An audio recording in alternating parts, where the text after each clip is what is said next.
Ano ang spammy behavior? Ang halimbawa ng spammy behavior, yung paulit-ulit lang yung ginagawa mo. Halimbawa, nag-post ka sa maikling oras lang, pero sobrang dami mo nang ipinost. Tapos, ang caption mo pa na nilalagay ay pare-pareho. Walang pagkakaiba. At sinamahan mo pa ng sobrang daming hashtag. Yun po ay pwedeng pasukan ng spammy behavior. Kung magpo-post ka, dapat yung sapat na sa oras.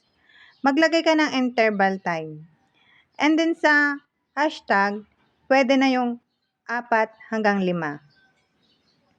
Doon naman sa caption, dapat maglalagay ka ng caption related doon sa topic na ipinost mo. Huwag ka din magpo-post ng basta-basta lang. Dapat yung may saysay, may aral.